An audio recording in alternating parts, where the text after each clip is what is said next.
Meus irmãos, dessa vez não demorei tanto para voltar, né? Estou aqui novamente, graças a Deus. Esse é um momento, como o reverendo Timóteo falou, extremamente alegre, né? Porque tivemos hoje recepção de membros, tivemos batismo, tivemos profissão de fé, e tudo isso é um momento em que nós nos alegramos. Mas, como o pastor já antecipou, não se trata apenas deste dia, né? Um dia de fato significativo hoje, porque no próximo domingo vocês não serão mais a congregação do Parque Seleta, mas vocês serão oficialmente a Igreja Presbiteriana do Parque Seleta. Então, para mim também é um privilégio estar aqui e pregar no último culto antes da organização da igreja, né?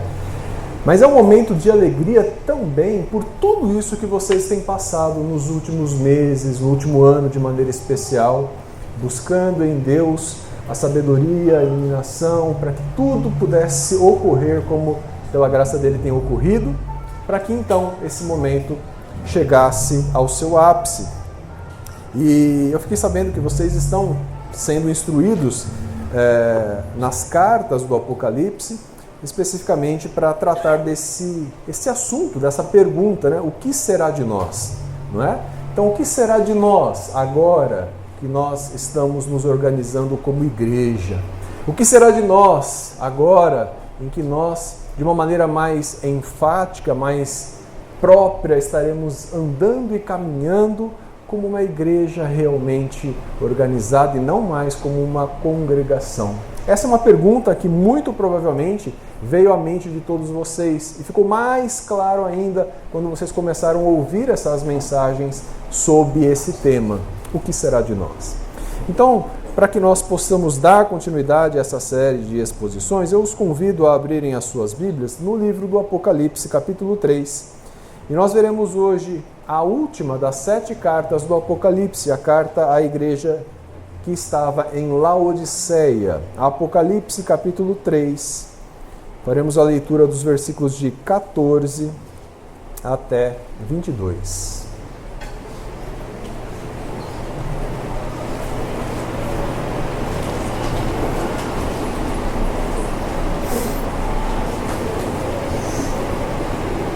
Apocalipse, capítulo 3.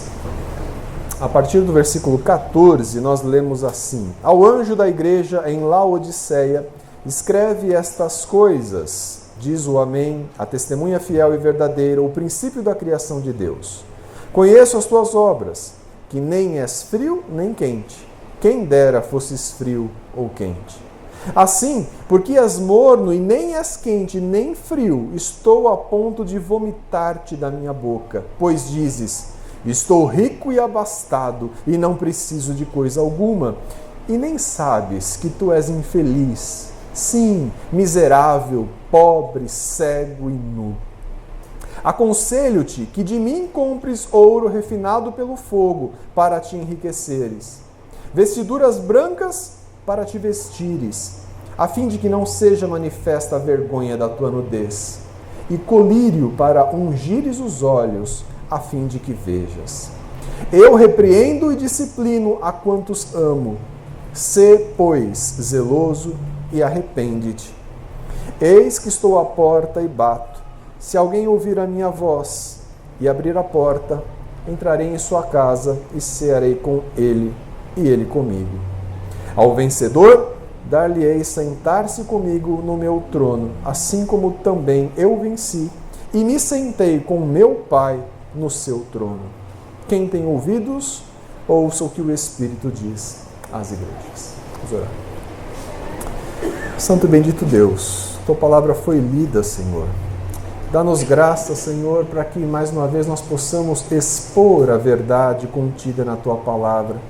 E que seja apenas e tão somente essa verdade, este conteúdo verdadeiro que só pode emanar da tua palavra, que venha a alcançar as nossas mentes, os nossos corações, e nós, como igreja do Senhor, possamos perceber e sermos instruídos por esta palavra, na maneira em que devemos viver como igreja, teu povo, povo com o qual o Senhor fez aliança.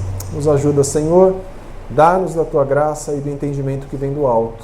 Nós te pedimos e já te agradecemos, em nome de Cristo Jesus. Amém. Meus irmãos, Você, por certo, conhece histórias que narram acontecimentos semelhantes a estes que eu vou ilustrar aqui. Pessoas crentes e cientes do seu chamado no seu local de trabalho, empenham-se de maneira bastante fervorosa para cumprir aquele seu trabalho, para cumprir a sua função e ter um bom desempenho para fazer tudo para a glória de Deus.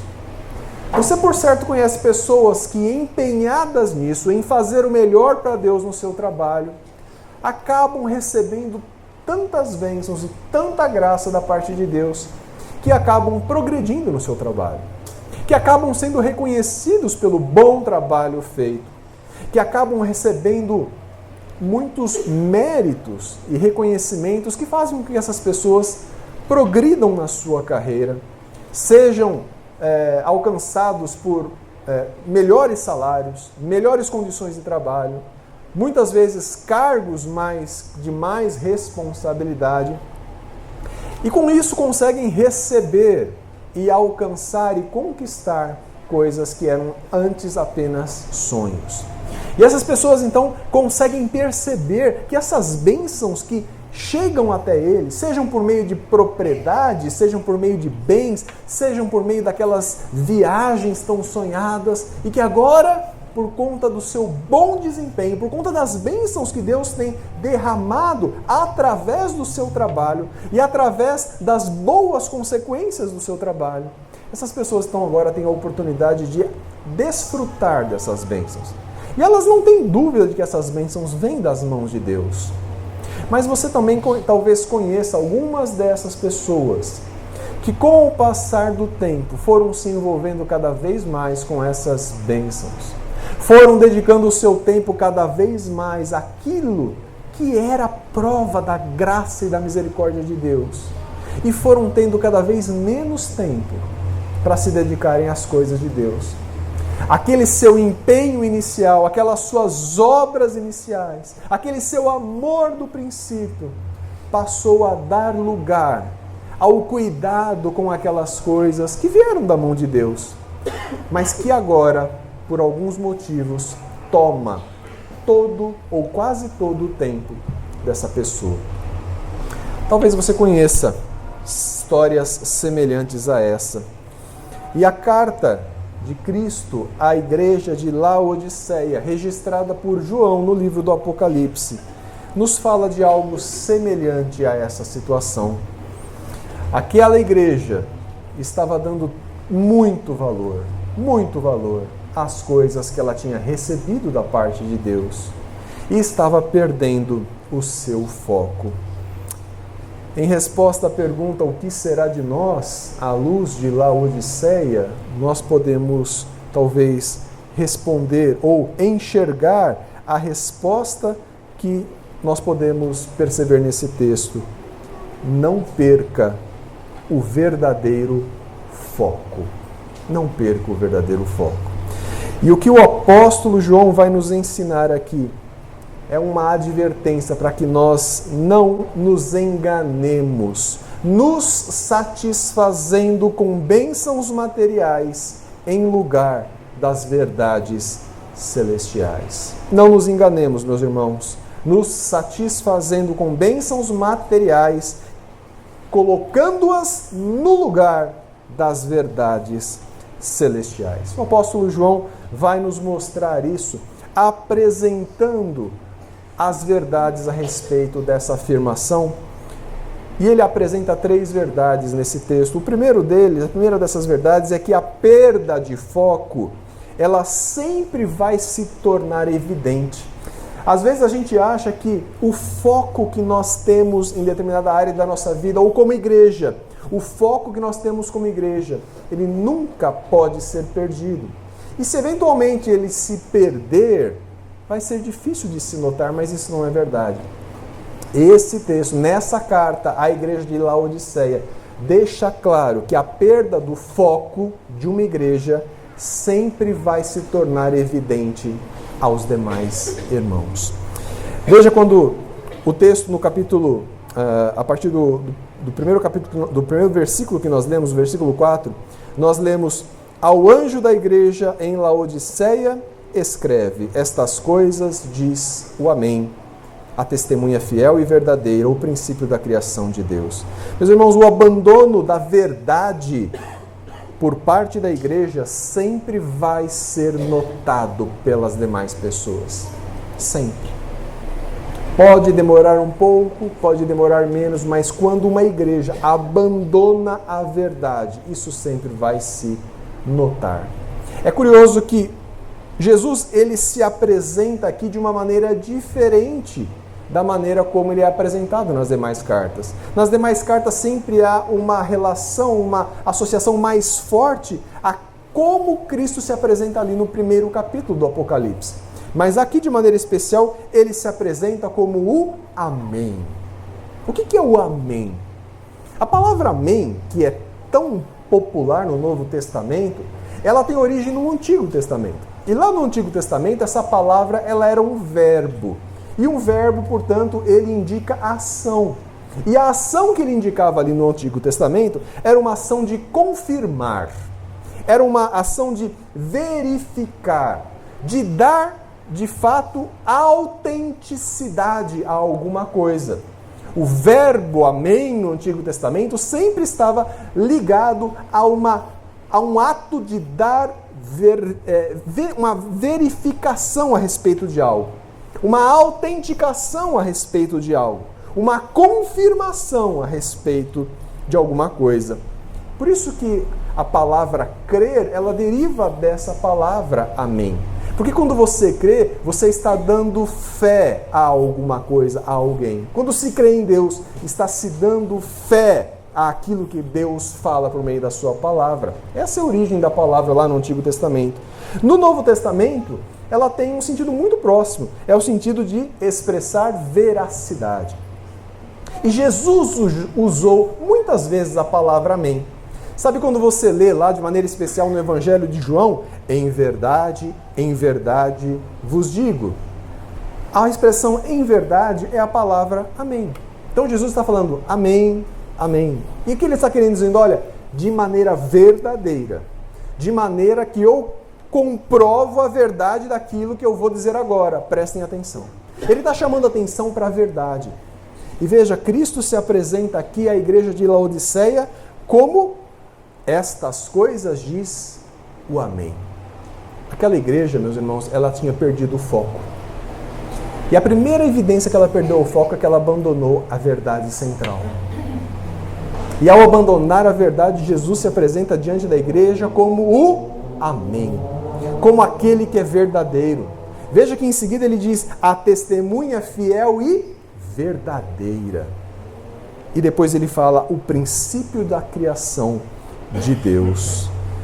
O texto que nós lemos na nossa liturgia, o primeiro texto que nós lemos, Isaías 65, ele fala das bênçãos de Deus, do Deus verdadeiro, que são derramadas sobre o seu povo. E de que sobre aqueles que não são o seu povo, Deus não vai reservar bênçãos verdadeiras. Mas ele enfatiza as bênçãos verdadeiras de um Deus verdadeiro.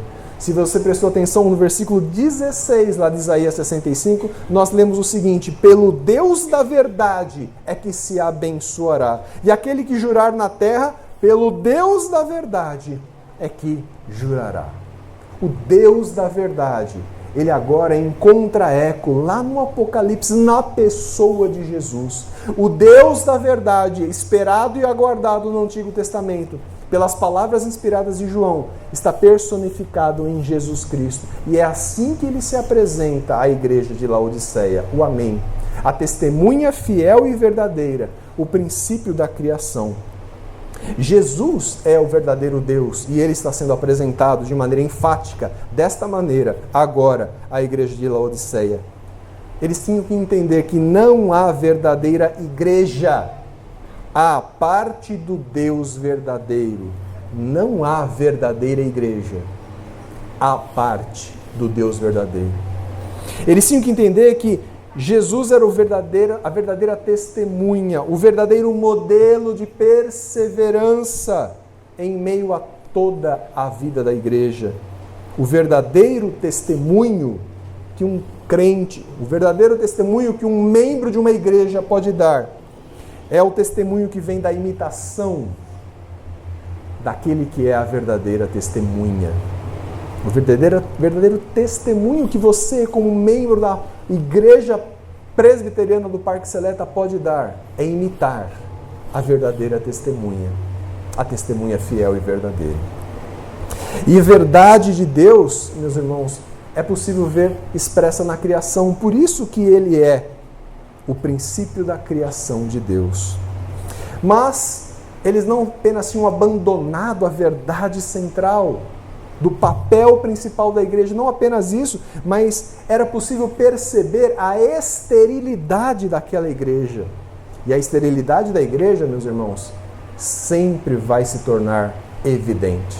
Quando uma igreja abandona a verdade, isso vai se tornar evidente em algum momento. Quando uma igreja passa a ser estéril, isso vai se tornar evidente em algum momento. E a igreja de Laodiceia tinha abandonado a verdade e tinha se tornado estéril. Ela não era mais frutífera. E isso nós vemos no versículo 15, quando o próprio Jesus diz: conheço as tuas obras, que nem és frio e nem quente. Quem dera fosses frio ou quente. Meus irmãos, Cristo conhece as obras das suas igrejas. E as obras de Laodiceia não eram quentes e nem frias. A igreja não era mais quente e nem era mais fria. E o lamento de Jesus a respeito daquela igreja era: quem dera fosses frio ou quente. Olha, era melhor que vocês fossem frios, ou melhor que vocês fossem quentes. Ou frio ou quente, mas morno, não. E vocês não são nem frios e nem quentes. A discussão sobre essa expressão, durante muito tempo, rodou ao redor de uma explicação que tinha a ver com o fervor espiritual da igreja. Uma primeira leitura levava as pessoas a acreditar que era disso que se estava falando, que Cristo preferia que a igreja fosse ou fria ou quente. Mas ter um fervor espiritual médio, morno, não era bom. Mas, meus irmãos, é difícil de entender isso dessa maneira, porque dessa maneira era melhor ser morno do que ser frio, convenhamos. É melhor ter alguma espiritualidade do que nenhuma. Mas o que Cristo está falando é melhor que vocês fossem frios ou quentes, mas morno não. E o que nos ajuda a entender, então, o que aquela palavra significava para Laodiceia está na geografia daquele local. A cidade de Laodiceia ficava numa região antiga chamada Frígia. E essa região da Frígia tinha 3 grandes cidades. A maior delas era Laodiceia. Mas outras cidades estavam ali também. A 10 quilômetros, mais ou menos, ao norte, ficava uma outra cidade chamada Hierápolis. Hierápolis. E essa cidade era famosa, aliás, ela é uma cidade turística até hoje, por causa do mesmo motivo que eu vou citar aqui. Por causa das suas fontes termais. Hierápolis tinha águas quentes. Eu não sei quantos de vocês conhecem lá, Goiás, né? Águas quentes, acho que é isso, né? É isso? Caldas Novas, águas quentes, né? Eu não conheço a região, mas todo mundo que diz, vai lá e se refestela naquelas águas quentes, né? Águas quentes têm uma propriedade que chega a ser uma propriedade medicinal para curar dores, né, reumáticas, esse tipo de coisa. A cidade de Hierápolis era famosa pelas suas águas quentes. Pessoas, então, que tinham dores reumáticas, que tinham problemas, elas iam até Hierápolis e elas se banhavam naquelas águas quentes, águas termais, águas medicinais, como se costuma dizer, e elas saíam de lá, quando não curadas, mas pelo menos saíam melhores, aliviadas das suas dores. As águas e a cidade de Hierápolis tinham uma boa utilidade para aquelas pessoas. Aquelas águas eram úteis a quem precisava daquela condição. Mas ao leste de Laodiceia havia outra cidade conhecida nossa, que é Colossos. Aquela mesma da carta aos Colossenses. E lá em Colossos, a região era um pouquinho diferente. Ela não tinha águas quentes. Ela tinha, pelo contrário, águas muito frescas. E ela estava à beira de um ribeiro muito caudaloso. E naquela região, então, os viajantes podiam beber de uma água fresca. E no desgaste da sua caminhada, eles eram ali, então, renovados na sua caminhada, porque podiam beber de uma água que trazia um refrigério. Águas frescas, águas bem geladas, e eles podiam ser renovados na sua caminhada. A cidade de Laodiceia, ela tinha muitas coisas boas, meus irmãos. Ela tinha uma indústria têxtil, né? Entendamos, Menéis, não havia máquinas, mas veja, havia uma produção de roupas muito grande lá, né? Então, isso que eu estou chamando de indústria têxtil. Eles faziam muitas roupas. Eles tinham uma escola de medicina muito famosa, né? Alguns vão chamar de uma escola de medicina, outros vão dizer que era uma escola farmacêutica. O fato é que eles tinham envolvimento com essa área de saúde muito grande. Eles tinham eles tinham um sistema que seria os primórdios do sistema bancário, muito forte também. Meus irmãos, era uma cidade muito rica, muito rica. Estava no meio de um emaranhado de estradas ali que contribuía para o comércio de maneira espantosa. Mas ela foi fundada exatamente por essas características e não por estar numa região que favorecesse a um acúmulo ali de pessoas, a um ajuntamento de pessoas. Por quê? Porque ela tinha dois grandes problemas.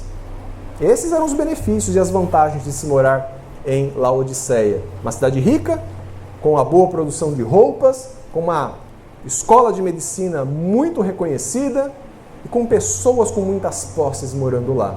Mas tinha duas coisas muito complicadas lá: terremotos e falta de abastecimento de água. Os terremotos eram constantes e houve um muito grande no ano 60 depois de Cristo, que eles tinham tanto dinheiro que eles nem sequer pediram ajuda de Roma. Os próprios habitantes, de tão prósperos que reconstruíram a cidade de Laodiceia e a fizeram mais gloriosa do que era antes do terremoto. E o problema da água, o dinheiro também resolveu. Eles encanaram, fizeram aquedutos que iam buscar água em outro lugar e traziam água para cá. O problema é que a água chegava ainda morna. E a água de Laodiceia não era boa para beber. A água de Laodiceia não era boa para servir como uma água termal medicinal. A água de Laodiceia não era boa para o refrigério dos viajantes. A água de Laodiceia não tinha utilidade nenhuma. Até hoje, as pessoas que moram naquela região, elas colocam as suas águas em jarras para que elas possam esfriar até poderem ser consumidas. Até hoje é assim. Quando a gente conhece a geografia do lugar, a gente entende qual era a mensagem que estava sendo colocada ali. Meus irmãos, as obras da igreja de Laodiceia, elas não contribuíam nem com a cura espiritual. A cura necessária, tal como lá em Herápolis aquelas águas curavam, mas a igreja de Laodiceia não conseguia servir. As suas obras não tinham esta utilidade, não curavam espiritualmente aqueles que se achegavam ali. E nem ao menos as obras da igreja de Laodiceia serviam para trazer refrigério e renovo àqueles que precisavam. Por isso que a mensagem é: eu conheço as tuas obras, e você não é nem frio como Colosso, e nem quente como Hierápolis. Quem dera, igreja de Laodiceia, vocês fossem quentes ou frios. Quem dera as suas obras fossem úteis, sendo quentes ou frios. Quem dera. Mas porque as suas obras são mornas, eu estou a ponto de vomitar-te da minha boca, diz Jesus. As águas cheias de minerais e na temperatura inadequada para o consumo, causavam exatamente essa reação, o vômito. As obras daquela igreja que haviam abandonado a verdade, as obras daquela igreja que tinham se tornado estéreis, aquelas obras, elas causavam ânsia no Senhor da igreja. E ele estava a ponto de vomitar aquela igreja da sua própria boca. Meus irmãos, o engano dessa igreja era grande. Cristo diz: vocês dizem, estou rico, abastado e não preciso de coisa alguma. E vocês nem sabem que vocês são infelizes, miseráveis, pobres, cegos e nus. A perda de foco sempre se tornará evidente. A perda de foco de uma igreja sempre se tornará evidente e se tornou evidente e pública, e de maneira especial ao Senhor da igreja.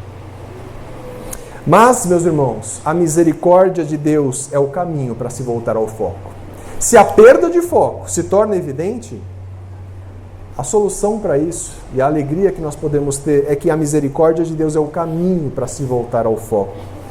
Isso nós vemos nos versículos 18 e 19, quando o próprio Senhor diz: aconselho-te que de mim compres ouro refinado pelo fogo para te enriqueceres, vestiduras brancas para te vestires, a fim de que não seja manifesta a vergonha da tua nudez, e colírio para ungires os olhos, a fim de que vejas. Meus irmãos, a riqueza de Laodiceia era conhecida em muitos lugares. Como eu já disse aqui, eles eram homens de extrema riqueza. Veja, a igreja de Laodiceia não tinha perseguição, como havia em Sardes, em Esmirna ou em Filadélfia. A igreja de Laodiceia não tinha heresias para serem combatidas, como a de Éfeso, a de Pérgamo ou a de Tiatira. Veja, todas aquelas dificuldades que são próprias de uma igreja, seja a perseguição de fora, seja os problemas internos por meio das heresias e do falso ensino, nada disso está registrado na carta à igreja de Laodiceia. No entanto, eles tinham um problema. Eles tinham a sua própria presunção. Eles tinham o seu próprio orgulho. E essa era a causa da derrocada dessa igreja. Essa era a causa da advertência que Cristo faz à sua igreja. As três grandes áreas de orgulho de Laodiceia são riqueza, roupas e medicina. Isso a gente percebe exatamente naquele versículo 17. Cristo diz: vocês dizem, pois dizes, estou rico e abastado e não preciso de coisa nenhuma. Eles achavam que a riqueza deles era suficiente para tudo aquilo que eles precisavam. E aí Cristo fala para eles: eu os aconselho a comprarem de mim ouro refinado, a comprarem de mim esse ouro refinado pelo fogo, para que aí sim vocês sejam enriquecidos. A ideia de ouro refinado pelo fogo aparece em outras passagens da Bíblia. Por exemplo, na primeira carta do apóstolo Pedro, ela aparece. E ela aparece assim: nisso exultais, embora no presente, por breve tempo, se necessário, sejais contristados por várias provações, para que, uma vez confirmado o valor da vossa fé, muito mais preciosa do que o ouro perecível, mesmo apurado pelo fogo, redunde em louvor, glória e honra na revelação de Jesus Cristo. O que Pedro está avisando, ensinando aqueles irmãos, é que o sofrimento que eventualmente nós todos como igreja passamos eventualmente, Ele é que vai redundar em glória quando nós mantemos a nossa fé em meio ao sofrimento. O ouro refinado pelo fogo é aquela purificação pela qual nós passamos em meio ao sofrimento. Mas quando nos mantemos fiéis pela fé, tudo isso redunda em louvor e glória ao nosso Deus. Se vocês se lembram da carta a Esmirna, Esmirna achava que era pobre, mas Jesus disse que ela era rica. Laodiceia achava que era rica, mas Jesus disse que ela era pobre. A presunção deles, na sua riqueza, nas suas vestes e na sua medicina, era o orgulho que subiu ao coração daqueles irmãos, daquela igreja. E é sobre isso que Cristo vem trazer e advertir, para que eles se voltem, para que eles se percebam que a misericórdia de Deus está diante deles, para que eles possam abandonar isso e se voltar àquele que pode de fato trazer riqueza, a riqueza da fé, a riqueza da perseverança, a riqueza da firmeza em meio ao sofrimento que porventura pode vir a qualquer igreja. Era assim que eles seriam ricos e não com base nas suas posses. A sua roupa também deveria ser comprada de Cristo.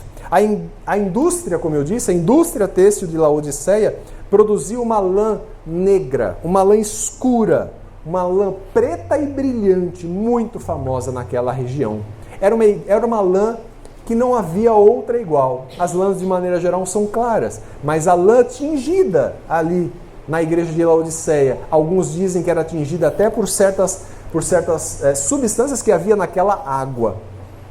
Ela era uma lã muito famosa e muito apreciada. No entanto, o estilo de vida grego, todos nós sabemos que ele enfatizava em muitos aspectos a nudez. Basta nós olharmos os livros de histórias e percebermos as fotos daquelas esculturas, daquelas pinturas, e sempre há a nudez exposta na cultura grega. Mas no Antigo Testamento a nudez nunca era mostrada dessa mesma maneira. A nudez, ela era sinal de juízo no Antigo Testamento. Ela sempre esteve associada a isso. Lembra da situação que aconteceu lá no Éden? Quando, depois da queda, Adão e Eva perceberam que o Senhor estava se aproximando, eles olharam, perceberam que estavam nus, e só perceberam que estavam nus depois da queda. E tiveram vergonha e foram se esconder. Mas a vergonha do homem, por causa do pecado, nunca é satisfeita pelo próprio homem. Porque o que eles correram e fizeram? Eles cozeram folhas de figueira e se cobriram as suas vergonhas com folhas de figueira. Mas isso não resolveu a situação deles. O Senhor teve que pegar pedaços de pele de animais. A vergonha do homem, expressa na sua nudez depois do pecado, não é resolvida pelo próprio homem. Por mais e maiores que sejam os seus esforços, só é resolvida por Deus, quando Ele mesmo provê o que é necessário para cobrir a nossa vergonha diante de Deus. E aquilo que Deus fez no Éden já apontava para aquilo que Cristo faria por nós. Ele sim cobriria e cobre a nossa vergonha diante de Deus.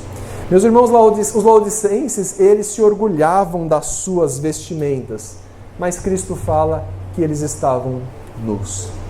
Eles se orgulhavam da sua lã, da sua roupa, mas Cristo fala que eles estavam nus, ou seja, envergonhados. Eles tinham, portanto, que comprar as suas roupas do próprio Cristo.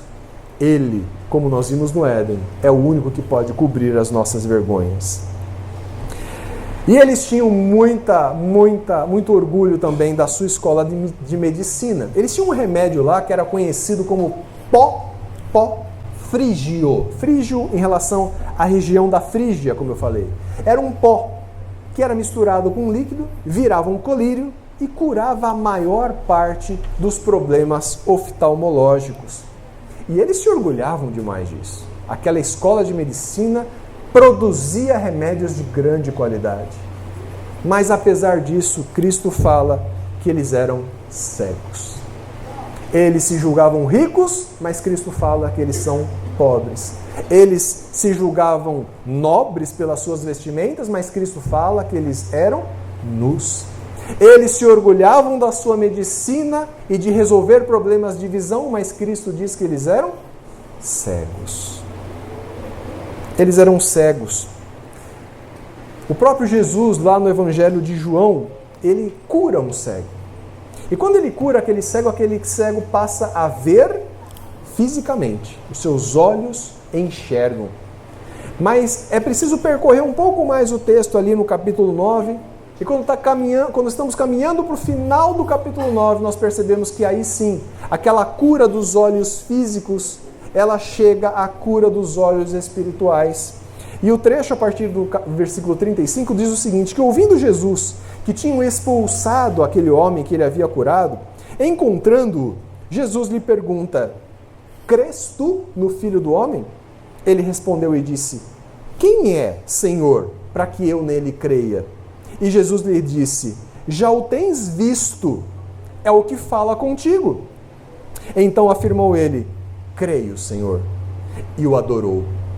Prosseguiu Jesus, eu vim a este mundo para juízo, a fim de que os que não veem, vejam, e os que veem se tornem cegos. Alguns dentre os fariseus que estavam perto dele perguntaram-lhe, acaso também nós somos cegos? Respondeu-lhe Jesus, se fosseis cegos, não teríeis pecado algum, mas porque agora dizeis, nós vemos, subiste o vosso pecado. Percebe que é a mesma coisa que estava acontecendo com a igreja de Laodiceia? Jesus disse para aqueles fariseus, por que dizeis, nós vemos, subiu o vosso pecado? Aquela igreja de Laodiceia dizia, nós vemos, nós fazemos ver, nós enxergamos e damos visão. E Jesus disse, vocês são cegos. Vocês não olham, não estão olhando para aquele que os pode fazer enxergar. Meus irmãos, veja como aquela igreja perdeu o foco. Ela perdeu o foco completamente.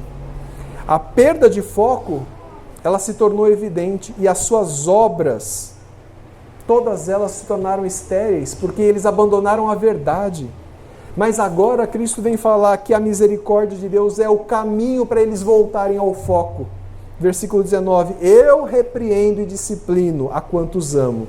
Sê, pois, zeloso e arrepende-te.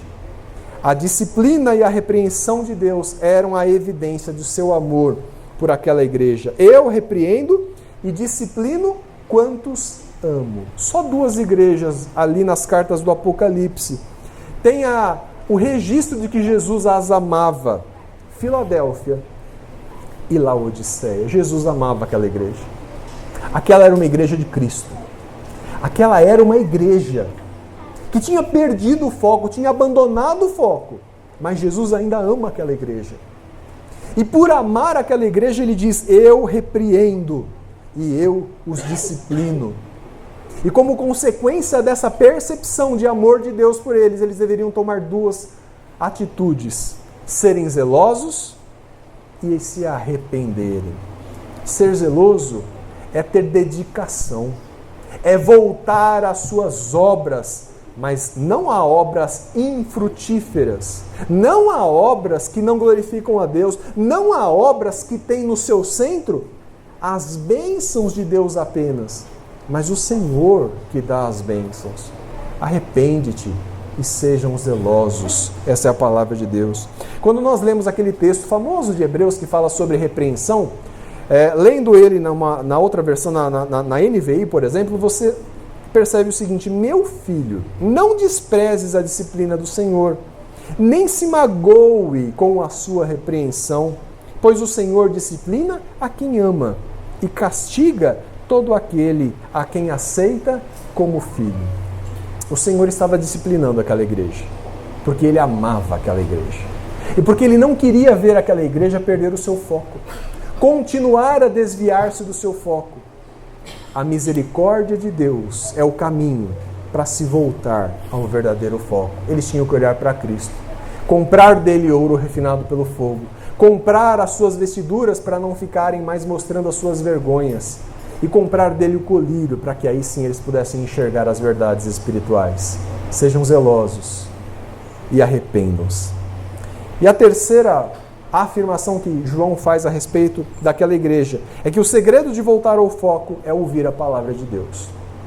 É assim que uma igreja volta ao foco, é assim que uma igreja não perde o foco, é ouvir a palavra de Deus. Versículo 20, eis que estou à porta e bato.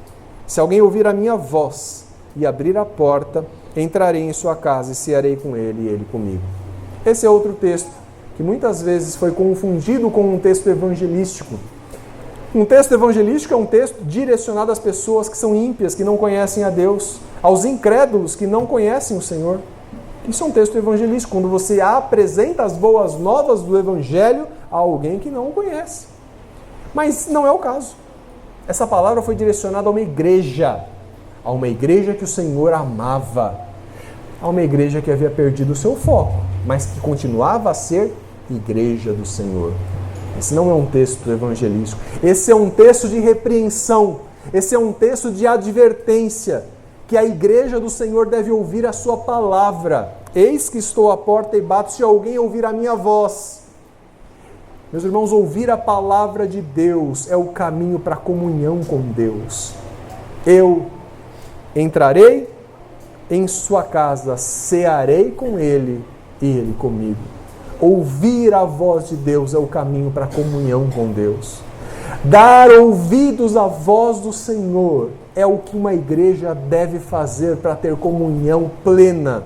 E a comunhão mais íntima com Deus é ouvir a palavra de Deus.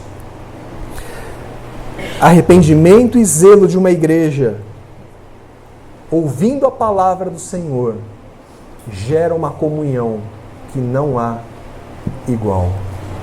Aos que se arrependem e perseveram,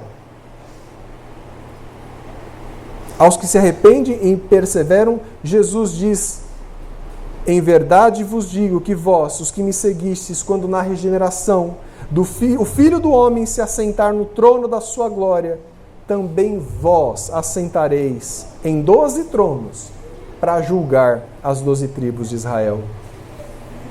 Isso está registrado no Evangelho de Mateus. Jesus havia já prometido que no último dia, aqueles que creem nele se assentarão nos tronos para julgar as tribos de Israel. E aquela promessa, ela é ratificada no Apocalipse, quando nós lemos: ao vencedor dar-lhe-eis de sentar-se comigo no meu trono, assim como também eu venci e me sentei com o meu Pai no seu trono. Essa comunhão da igreja aqui vai se estender até os céus. E aqueles que sentam na mesa com Cristo aqui se sentarão no trono do Rei para julgar no último dia. A perda de foco de uma igreja sempre vai se tornar evidente, meus irmãos. Mas a misericórdia de Deus é o caminho para se voltar ao foco. E o segredo de voltar ao foco é ouvir a palavra de Deus. Portanto, não se engane satisfazendo-se com as bênçãos materiais em lugar das verdades celestiais. Não perca o foco. As bênçãos que nós, como filhos de Deus, recebemos são todas da parte de Deus. Todas. O apóstolo Tiago diz na sua carta: toda boa dádiva e todo dom perfeito são lá do alto, descendo do Pai das luzes, em quem não pode existir variação ou sombra de mudança. Pois segundo o seu querer, ele nos gerou pela palavra da verdade, para que fôssemos como que primícias das suas criaturas. O texto de Tiago nos lembra de várias verdades, esse texto do Apocalipse. As bênçãos que a igreja presbiteriana do Parque Seleta há de receber, vêm lá do alto. As bênçãos que a congregação presbiteriana do Parque Seleta recebeu nesses 18 anos, todas elas vieram lá do alto, do Pai das luzes, em quem não há variação de mudança. Todas as bênçãos verdadeiras vêm lá do alto, lá dos céus, de onde não pode haver variação de mudança. Mas essa verdade que vale para nós como igreja, nenhuma dessas bênçãos pode tomar o lugar daquele que é o Senhor da igreja. Isso é perder o foco. A igreja de Laodiceia tinha muitas bênçãos, tinha muita riqueza. Aquela cidade tinha muita coisa boa. Tudo fruto da misericórdia e da graça de Deus. Mas quando eles colocaram aquelas coisas, aquelas bênçãos materiais, no lugar das verdades celestiais, eles perderam o foco. Meus irmãos, uma nova fase está prestes a começar aqui no Parque Seleta. Domingo que vem vocês já serão a igreja presbiteriana do Parque Seleta. E por certo, as bênçãos que já têm acompanhado vocês, haverão de acompanhá-los pela graça do nosso Deus. Nunca abandonem o foco verdadeiro de uma igreja. Nunca abandonem o alvo verdadeiro de uma igreja. Adorar o Deus verdadeiro e não se desviar do centro desse alvo. Não confiar nas suas forças, nas suas riquezas, nas suas vestes, nas suas habilidades, mas descansar na graça do Senhor da igreja. E jamais deixem de dar ouvidos à palavra de Deus, que ela sempre seja a regra da vida da igreja. Não se engane, satisfazendo-se com bênçãos materiais em lugar das verdades celestiais. Que Deus os abençoe, os fortaleça e os preserve, para a glória dele e para o louvor do seu nome. Amém.